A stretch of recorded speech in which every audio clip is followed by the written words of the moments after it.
As Teresa and Jake pulled into the driveway of the beach house, the kids seemed to wake up in unison, and their excited screams started.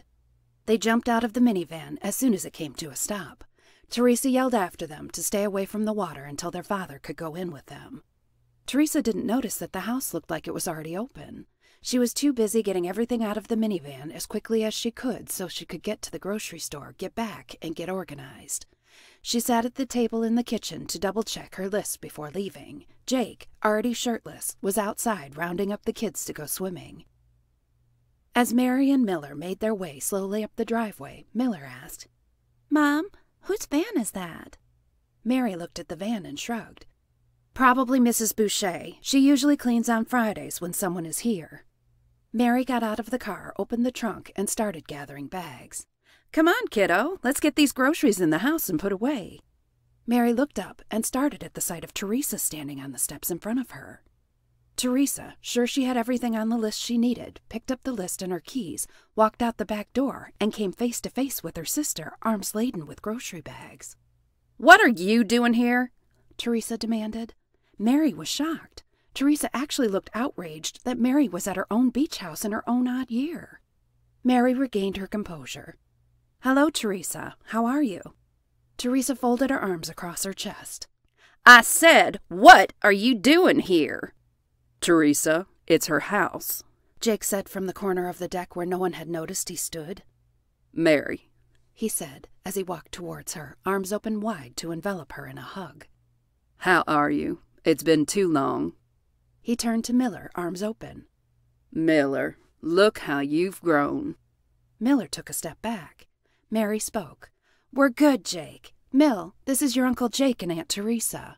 It's been a long time since you've seen them." "We're leaving," Teresa announced. "Teresa, stay. It's a big house," Mary answered quietly. "Jake, get the van loaded. We're leaving," Teresa shot back. "No," Jake replied. "Excuse me?" Teresa glared at him. Jake stood up a little straighter. "I said no.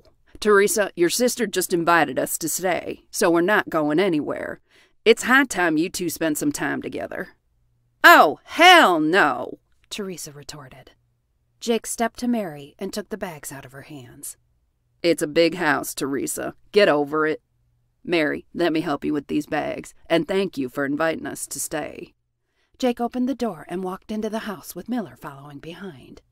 Teresa and Mary stood rooted in the same spot, staring at each other. "Jake, are you just going to leave me here with her?" Teresa wailed. "You bet I am. Just like I told you at home, it really is time you grew up and got over your jealousy. We're here. Mary's here.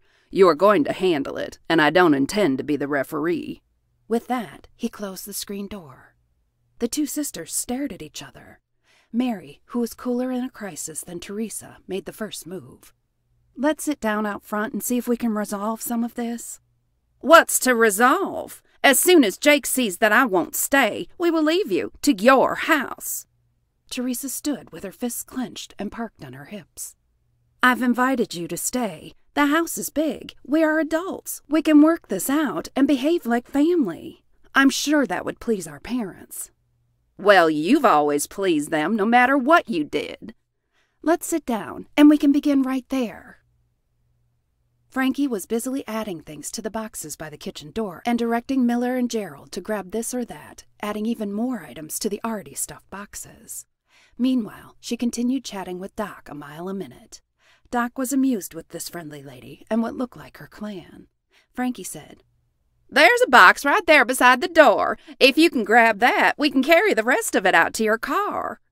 Doc was surprised and grateful for the large donation that this lady had prepared in record time, and he didn't hesitate to tell her.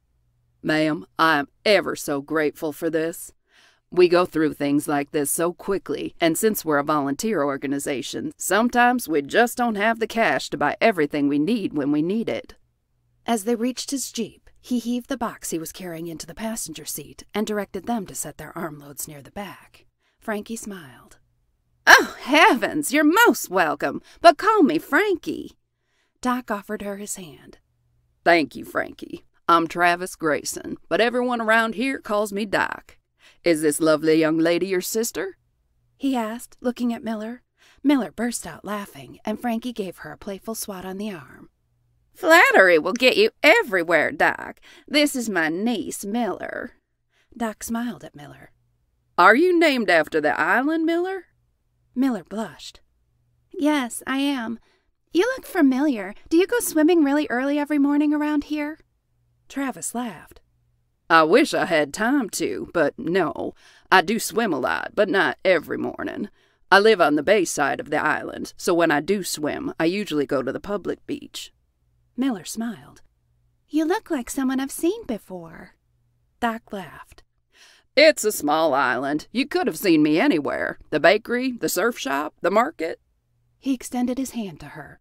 Miller, it's nice to meet you. It's nice to meet you, too. Wait, there's a surf shop? Indeed. Blue Revival Surf Shop. Bob, the owner, also has a shop on Dolphin Island. I'm sure you've seen him. He's always out in the morning on different parts of the beach taking pictures for everyone on the mainland. He posts them daily on his website. Frankie spoke up. I've seen him. I always wondered what he was doing. I'll have to find his website and check out the pictures. Do you surf? Doc nodded. I do. Miller asked. So the bird we found is going to be all right, isn't it? Doc smiled. Yes, she'll be fine. She had a broken wing, which I repaired, and before long she'll be ready to get back to her home. Miller looked confused. Back to her home? Don't you keep the animals?